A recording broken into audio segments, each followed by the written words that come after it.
Conectando, sinais cerebrais detectadas, conexión establecida. Benvidos e benvidas, neuronautas. Estades preparados para unha nova aventura? Se estades escoitando isto, significa que a vosa conexión con o noso universo mental xa está activa. Así que, axustad os cintos porque os exploraremos un misterioso recuncho da mente humana.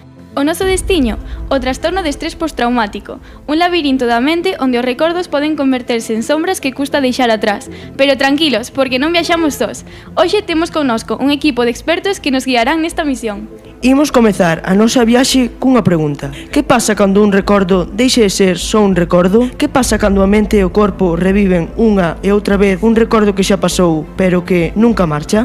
O trastorno de estrés postraumático ou TEPT é un trastorno dentro das enfermidades mentais que aparece despois de vivir algo que pon a persoa nunha situación de extremo medo ou dor.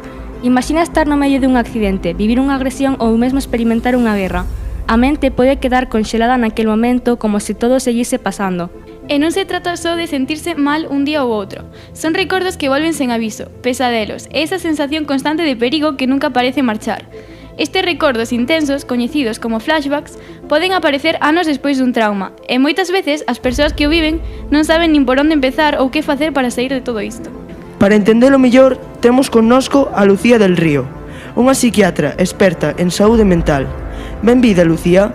Estamos desexando que nos axudes a desentrañar e entender mellor este misterio da mente humana, respondéndonos brevemente a unhas preguntas. Así que, comenzamos. Por que o cerebro cando sofre TPT se queda paralizado nese momento traumático? E como se produce este fenómeno?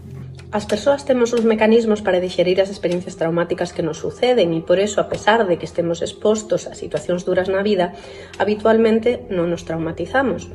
Cando sucede a traumatización? Cando o evento foi tan potente que non puiden procesalo, en este tipo de situacións a experiencia traumática queda grabada nun estado de pánico e entón se inhibe a capacidade de conectar esa información con outras nas redes neuronais.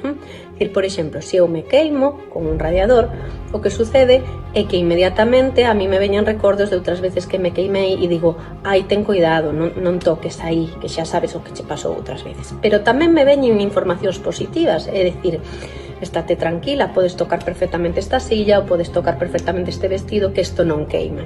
Cando sucede algo traumático, esta capacidade de tranquilizarnos queda rota, tanto a nivel dos mecanismos neuronais que permiten esa revaloración da situación, como de mecanismos emocionais e corporais, é dicir, é como se tamén o corpo guardase esa memoria intacta e fose incapaz de calmarse, incapaz de volver a un estado de tranquilidade. E por último, Lucía, que signos deberían observar as persoas no seu entorno para identificar que alguén pode estar a vivir o TEPT? A forma de contalo é importante. O trauma está nunha polaridade entre o segredo e a avalancha. É dicir, co trauma ou ben nos desconectamos de él e, polo tanto, contamos unha experiencia que foi terrible, como se estuvésemos contando que fomos a polo pan, ou ben sucede o contrario, que conto unha experiencia que sucedeu no pasado como se me estuvese sucedendo no presente e me activo como se fose unha avalancha de información, como se eu en ese momento estuvese vivindo o terremoto cando isto xa sucedeu fai tempo. Agora imos dar paso a algo moi especial, o testemunho dun auténtico neuronauta que viviu o TPT, que nos vai falar de todo o que sentiu, de como foi o proceso e de como finalmente saiu adiante. Benvido, Aníbal, grazas por estar aquí para compartir a túa experiencia. Poderías nos contar un pouco a situación traumática que viviches e se cando pasou aquilo cambiou a túa forma de ver o mundo? Pois ben, a miña situación traumática surxiu un día de traballo no camión. Cando de volta para a casa volcou. Quedei atrapado na súa cabina e tiven que sair dela para pedir axuda. Por suposto que cambiou a miña forma de ver o mundo, xa que agora son máis consciente do perigo que hai día a día nas estradas e do vulnerables que podemos chegar a ser. De que xeito viviches ti o TPT e como o sentiches? E como conseguiches sair de eso?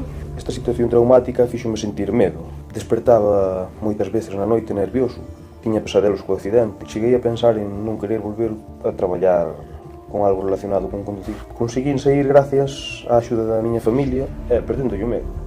Fonlle pouco a pouco perdendo o medo. Eu creo que hai que ser fortes e positivos, non podemos vivir con medo. Xa para rematar, quero deixar claro algo moi importante. O TPT pódese tratar, non hai que sufrir en silencio. Hai terapias como a cognitivo-conductual ou a terapia EMDR que están feitas para axudar as persoas a procesar e superar ese trauma. Así que, neuronautas, se algún día vos atopades perdidos nas sombras do pasado, lembrade que hai luz ao final do túnel. Grazas por acompañarnos nesta misión. Seguid explorando, seguid aprendendo e, sobre todo, seguid cuidando de vos mesmos. Ata a próxima e que a ciencia vos acompañe.